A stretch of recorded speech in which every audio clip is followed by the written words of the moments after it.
সমাজের হতদরিদ্র, ছিন্নমূল ও সুবিধাবঞ্চিত মানুষের জন্য সরকার বিভিন্ন কর্মসূচি গ্রহণ করেছে। স্বাধীনতা লাভের পর যুদ্ধবিধ্বস্ত বাংলাদেশে অসংখ্য মানুষ ছিল ছিন্নমূল, অসহায়।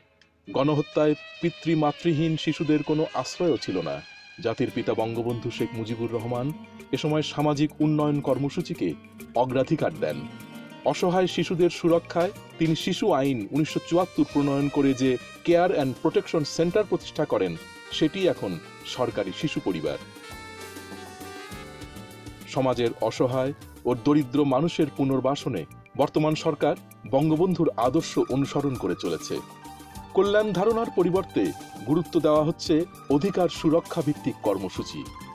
প্রণীত হয়েছে ভবঘুরে ও নিরাশ্রয় ব্যক্তি পুনর্বাসন আইন 2011, শিশু আইন 2013, প্রতিবন্ধী অধিকার ও সুরক্ষা আইন 2013। বাংলাদেশ উন্নত সমৃদ্ধ তখনই হবে যখন সমাজের সর্বস্তরের মানুষ তারা নিজের পায়ে দাঁড়াতে পারবে। ইতিমধ্যে ভিক্ষাবৃত্তি নিরসনের জন্য আমরা বেশ কিছু পদক্ষেপ নিয়েছি। তবে বর্তমানে আমরা প্রায় 6 লক্ষ প্রতিবন্ধীকে মাসে 500 টাকা করে ভাতা দিচ্ছি। আশ্রয়ণ প্রকল্পের মাধ্যমে আমরা এদের পুনর্বাসন করছি, তাদের বিনা পয়সায় ঘর দিচ্ছি, ট্রেনিং দিচ্ছি, তাদের একটা ঋণ দিচ্ছি যেন নিজের পায়ে তারা দাঁড়াতে পারে।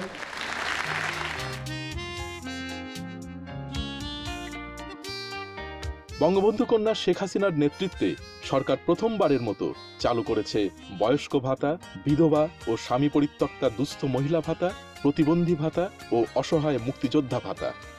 এতে প্রায় 25 লাখ বয়স্ক মানুষ, 9 লাখের বেশি বিধবা ও স্বামী পরিত্যক্তা নারী প্রতি মাসে 400 টাকা করে ভাতা পাচ্ছেন। বয়স্ক ভাতা নেওয়ার জন্য এসেছি। আগে প্রথম বয়স্ক ভাতা 3 মাস পর পর 900 টাকা, আর এখন দেয় বয়স্ক ভাতা 3 মাস পর পর 1200 টাকা। আমি আজ কোনো মতো ওষুধ পানি খাই, আমি কোনো মতো চলি। এই যে পোশাক কিনতে পারি বা একটু ওষুধ কিনতে পারি, খাইতে পারি, এই তো উপকার আমাদের হইতেছে। 4 লাখ প্রতিবন্ধী পাচ্ছে মাসে 500 টাকা করে ভাতা।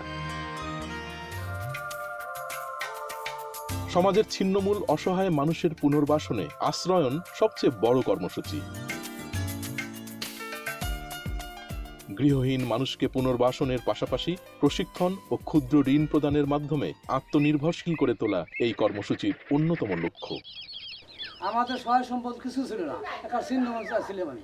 এখানে এসে সরকারের মনে করে আমাকে ঘর দিছে, জায়গা জমি দিছে, তারপরে দলিল করেও দিছে, তারপর কারণ দিছে, আসলে পরে মনে করেন তারপর সরকার আমাকে লোন দিছে। সেই লোনের থেকে আমি আস্তে আস্তে হাঁস, মুরগি, গরু, ছাগল কিনে পুষি, দুটো ডাল ভাত খেয়ে সবার সহযোগিতা নিয়ে আমি খুব ভালোই আছি আল্লাহর রহমতে।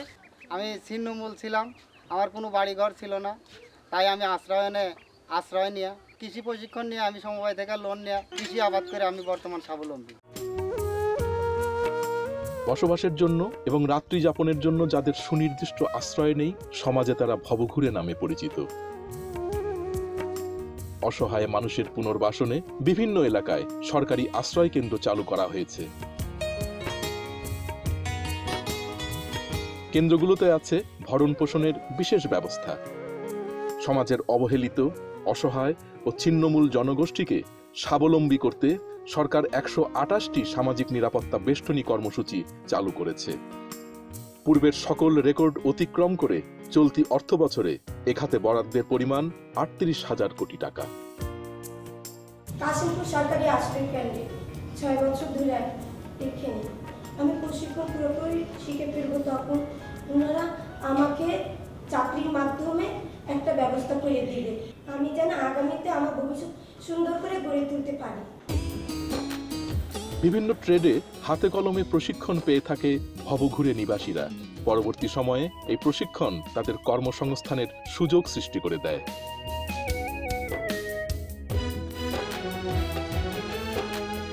সমাজের সুবিধা বঞ্চিত দুস্থদের কাছে অক্ষর জ্ঞান সহ শিক্ষার আলো পৌঁছে দেওয়া কেন্দ্রগুলোর অন্যতম দায়িত্ব।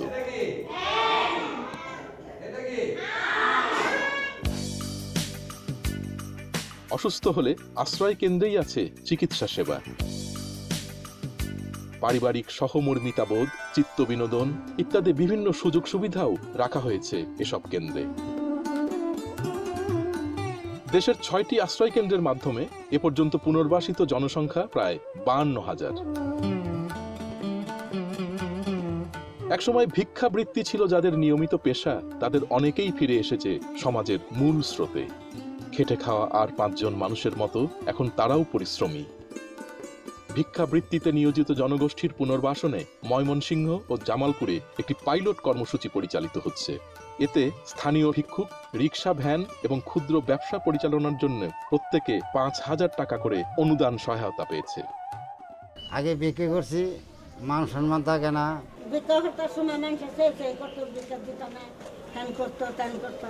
এখন সমাজ কল্যাণিত না, একটা ইস্কে পাইয়ে ঘর করছি, গরু করছি। সরকারে একটা ইস্কার দাম করলো, এই দামে তো না। এখন আমি কুয়া পুঁজি কইরা একটা দোকান দিছি, একটা ওরা ইস্কা কিনছি। এখন আল্লাহ রহমে আছে, ঘরের খুব সুখের দিন কাটাচ্ছে। এখন আমার কোনো আনা যাওয়ার লাগে না। একসময় ভিক্ষাবৃত্তি ছিল যাদের পেশা, তারাই এখন ভিক্ষাবৃত্তিতে নিয়োজিতদের নিরুৎসাহিত করছে। তোমরা ভিক্ষা করো না, ভিক্ষা করা বাদ দিয়া কর্ম করে খাওয়া। আমি এখন ভিক্ষা করি না। কর্মসূচির পাইলটিং পর্যায়ে প্রাথমিকভাবে রাজধানীর গুরুত্বপূর্ণ কিছু এলাকাকে ঘোষণা করা হয়েছে ভিক্ষুক মুক্ত এলাকা হিসেবে। প্রতিবন্ধী জনগোষ্ঠী এই সমাজেরই অংশ। জীবনের মূল স্রোতধারায় তাদের সম্পৃক্ত করার উদ্দেশ্যে চালু করা হয়েছে বিশেষ শিক্ষা প্রতিষ্ঠান। এসব প্রতিষ্ঠানে অসহায় প্রতিবন্ধীদের জন্য আবাসিক সুবিধাও রাখা হয়েছে। ছিন্নমূল প্রতিবন্ধী জনসাধারণের জন্য ঢাকাসহ দেশের বিভিন্ন অংশে গড়ে তোলা হয়েছে প্রতিবন্ধী প্রশিক্ষণ ও পুনর্বাসন কেন্দ্র। আমি অনেক দূর থেকে আসছি এখানে প্রশিক্ষণ নিয়ে। এখানের খাবার দাবার অন্য সব কিছু খুবই উন্নত মানের। শিক্ষকরা যারা আছে সবাই খুব ভালো ব্যবহার করেন। এইখানে কম্পিউটার, তারপরে সেলাই, তারপরে পার্লারের কাজ, ইলেকট্রনিক্স কাজ এগুলো শেখানো হয়। কেন্দ্রগুলোতে রয়েছে খেলাধুলা এবং চিত্ত বিনোদনের উপযুক্ত পরিবেশ।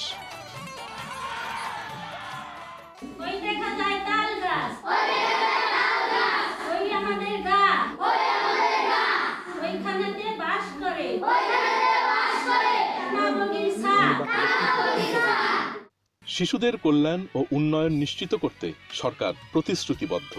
পিতৃমাতৃহীন দুস্থ এতিম শিশুদের অধিকার সুরক্ষিত রেখে স্নেহ ভালোবাসার মাধ্যমে তাদের পুনর্বাসনের উদ্যোগ নেওয়া হয়েছে। আর এই উদ্যোগ বাস্তবায়ন করে চলেছে দেশের 85টি সরকারি শিশু পরিবার।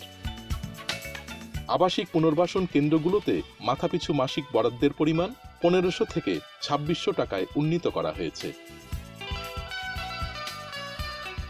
বৃত্তিমূলক প্রশিক্ষণের ব্যবস্থা রাখা হয়েছে পুনর্বাসন কেন্দ্রগুলোতে।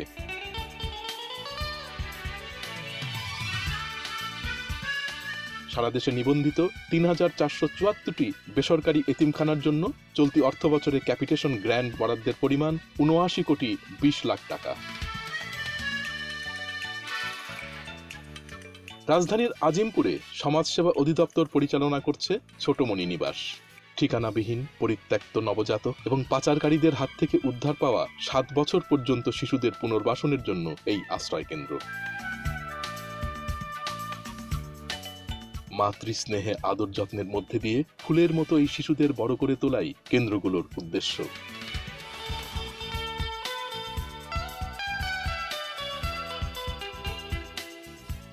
এসব কেন্দ্রে শিশুদের খেলার সাথে পড়ার অনুশীলনটিও চমৎকার।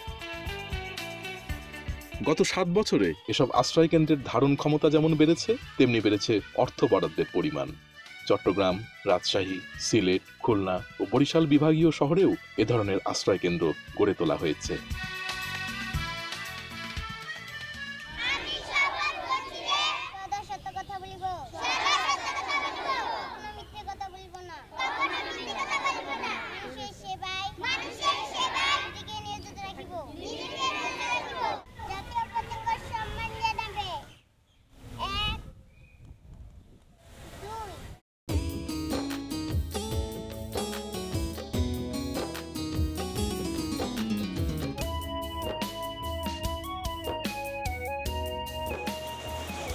গাজীপুরে ভানুয়া শিশু পরিবারটি মূলত দুস্থ বালিকাদের প্রশিক্ষণ ও পুনর্বাসন কেন্দ্র।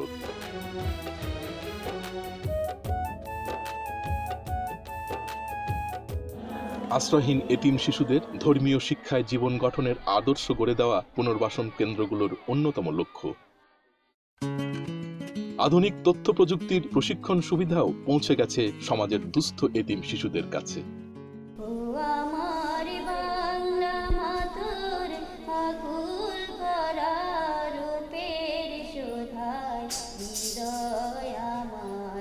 আশ্রিত শিশুদের মেধা বিকাশের জন্য এসব কেন্দ্রে বিভিন্ন সুযোগ সৃষ্টি করা হয়েছে। প্রজাপতিটা যখন তখন উড়ে উড়ে ঘুরে ঘুরে রাঙা মেঘের মতন।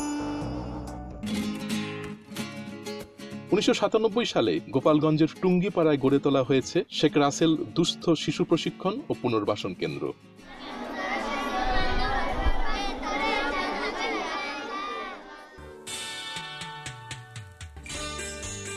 বিশাল পরিসরে দুস্থ বালিকাদের জন্য এই আশ্রয় কেন্দ্রটি এক কথায় অসাধারণ।